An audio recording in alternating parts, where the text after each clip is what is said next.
Fala pessoal, sejam muito bem-vindos ao Auto Poké Market. Meu nome é Leandro Guerra e na aula de hoje eu gostaria de falar com vocês sobre o índice de alocação de Basileia, ou índice de liquidez de Basileia, que é também conhecido como adequação de capital. Eu trabalho com ele diariamente na Experian e eu digo para vocês uma coisa sem medo de errar: tem uma baita demanda por profissionais dessa área. Então, quem quiser se especializar terá sempre um trabalho a fazer. Até porque a demanda ela é gerada por regulamentação do governo e dos bancos centrais. E aí os bancos, principalmente, obviamente, eles são obrigados a seguir essas regulamentações e, inclusive, elas são atualizadas periodicamente, ou seja, a demanda está aí sendo sempre criada. Tá? Mas vamos começar entendendo, então, o que é esse índice de liquidez de Basileia. Ele é também conhecido só como índice de Basileia, ou como índice de adequação de capital, ou só como índice de adequação de capital de Basileia. São todos sinônimos.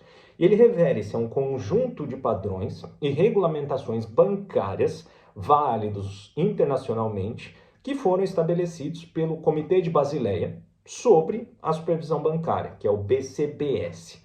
Essas diretrizes normativas, elas têm como objetivo, em teoria, garantir a estabilidade do sistema financeiro, bancário, promovendo então a solidez dos bancos, protegendo-os contra os riscos financeiros excessivos. E aí esse índice de liquidez, você pode pensar nele da seguinte forma, ou melhor, com três pilares. O primeiro são os requisitos mínimos de capital, onde é estabelecido um mínimo de capital que o banco deve manter, lembra a história que eu sempre falo do sistema de reserva fracionária, para cobrir o risco de crédito, ou seja, o risco de calote e ter dinheiro para te dar de volta. Risco de mercado, risco operacional. Aí você tem um segundo pilar, que é o processo de revisão da supervisão, que é garantir que o banco tenha justamente esses processos sólidos. E daí existirão os reguladores que vão avaliar, monitorar regularmente essa adequação de capital dos bancos em relação aos seus demais riscos.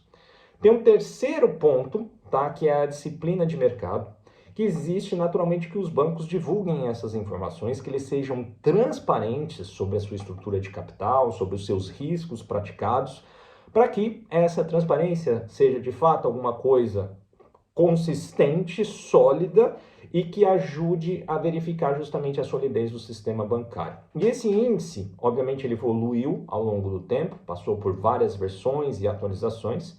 No momento, nós estamos na terceira versão do Acordo de Basileia, que inclusive sofreu modificações por causa da crise de 2008, porque ela introduziu medidas adicionais para fortalecer os bancos, tá? Desculpa, incluindo alguns requisitos a mais ou mais rigorosos em relação à alavancagem. Porque lembra que esse foi um dos problemas de 2008, certo?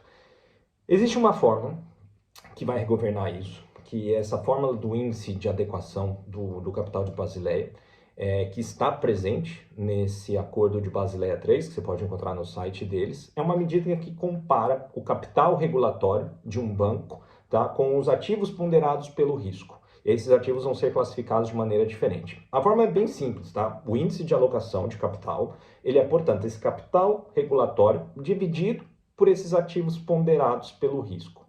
O capital regulatório em si, ele é composto por mais dois tipos, que é o capital de nível 1, que é o Tier 1 Capital, que ele é composto principalmente de capital ordinário. Aí o que é um capital ordinário? São as ações ordinárias e os lucros retidos. E outros instrumentos de capital de alta qualidade e de capacidade de absorção de perda, porque né, você pode pensar que as ações têm esse efeito. E esse capital de nível 1, ele também é subdividido. Então você tem outra divisão, que é o CET1, que é o capital de nível 1 comum, que inclui o capital ordinário e os lucros retidos. O AT1, que é o capital de nível 1 adicional, que inclui os instrumentos perpétuos sem vencimento. Então existe de título de dívida, por exemplo, sem vencimento, e outros instrumentos de capital que podem ser convertidos em ações ou que eles possam sofrer reduções de valor no caso de dificuldades financeiras, certo?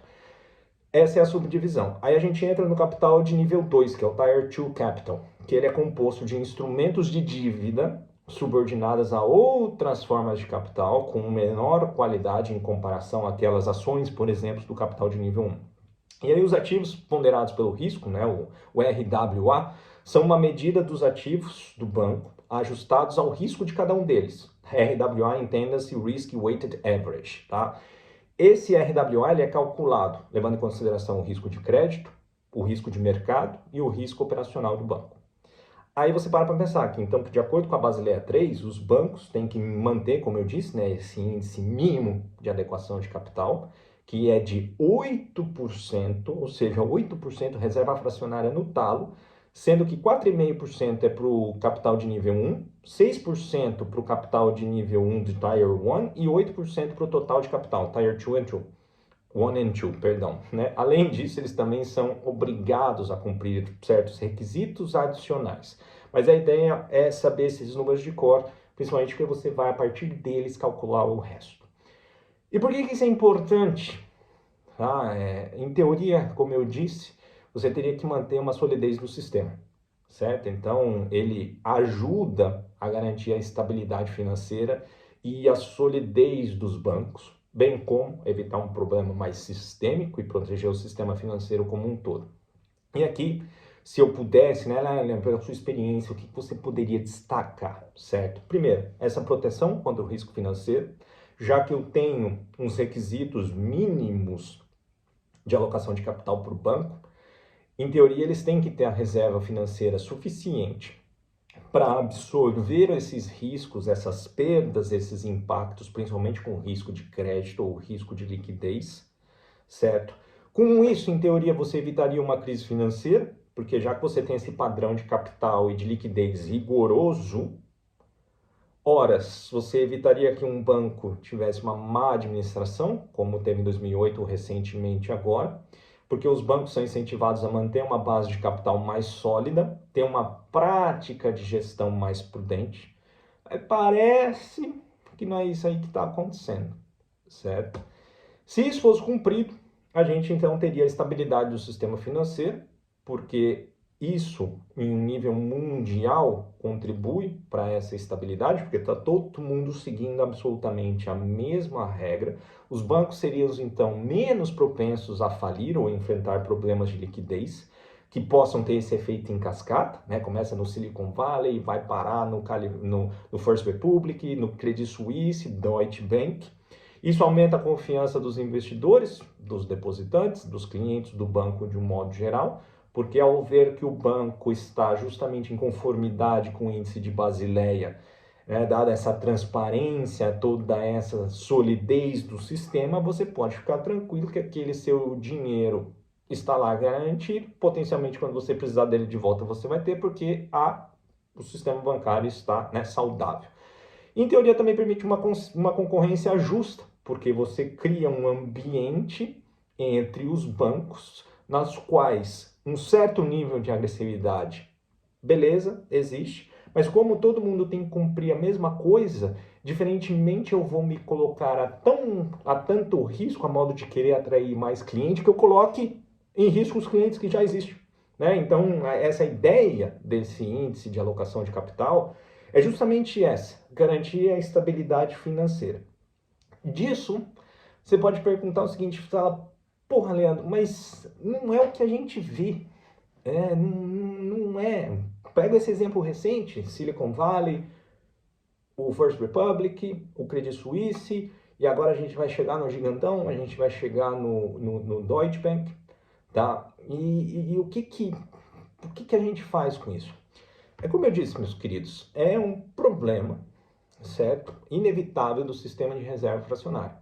Então, a partir do momento que você coloca $100, se você tem um índice ali de liquidez de 8%, 16%, é isso, $16, $8 que o banco tem que ter para cada um correntista, né? E aí, obviamente, isso se soma proporcionalmente a todo o capital que está lá dentro, a fim de que garanta. Alguns bancos, por precaução, deixam mais do que isso. Porém, na visão do sistema, isso é deixar dinheiro na mesa. Porque se você não está literalmente alavancando sobre isso, você está deixando de emprestar. E qual que é o negócio do banco? Emprestar dinheiro, ganhar dinheiro com dinheiro. Só que se você retém esse dinheiro, como é que você faz? Você deixa de ganhar mais dinheiro, certo? Então, por isso, e voltando ao início do vídeo, que eu falei que esse profissional é extremamente requisitado, a pessoa que faz esse tipo de conta, certo? Porque se você fizer essa conta errada, enquanto analista de risco financeiro, enquanto cientista de dados dessa área regulatória, você ferra todo o balanço do banco, você afeta essa provisão, porque lembra que o índice de liquidez de Basileia, ou a alocação, ela está vinculada ao risco de crédito. Eu falei isso. Estando vinculado ao risco de crédito, você tem que calcular o risco de crédito. E aí, você sabendo o risco de crédito, você sabe exatamente quanto do seu capital que você tem, da sua carteira, está a risco. Então, aí você faz justamente uma provisão, porque isso faz parte da conta. Ao fazer essa provisão errada, você deixou o dinheiro na mesa. Isso dá um puta problema. Um puta problema. Então, a pessoa, obviamente, ela tem que fazer isso correto, e tem muito pouca gente que sabe, de fato, fazer isso. Então, eu repito, Leandro, eu adoro finanças quantitativas. Cara, tem um mundo enorme. Tem tudo isso que eu sempre comento aqui no canal para vocês. Existe esse outro filézão aqui, da parte regulamentar, da parte regulatória, principalmente agora, certo? Isso já foi um grande tema em 2008. Houve justamente a Basileia 3, lá em 2008. Com certeza agora vai ter um Basileia 4, depois, assim que acabar essa tormenta que nós estamos passando, seja ela de maior ou menor intensidade, vai ter mudança com certeza, quem sabe um Basileia 4, porque é assim que funciona. E isso, mesmo que não tenha necessariamente um Basileia 4, elas sofrem as atualizações que eu comentei, e aí sempre que tem uma atualização, todo mundo tem que refazer tudo. Então, a demanda, ela é absolutamente constante. E o cliente, ele vai ter dinheiro, porque ele é obrigado a cumprir com essa regulamentação. Então, sempre tem budget para isso, sempre tem orçamento para isso. E se tem orçamento, tem a demanda, mesmo forçada, vai precisar de gente sempre para fazer. Beleza, meus queridos? Espero que falei de um tema aqui um pouco diferente, espero que tenha dado aí uma elucidação bacana para vocês, tá? Curta o canal, curte o vídeo, compartilhe e a gente se vê numa próxima. Um grande abraço, meus queridos. Tchau, tchau.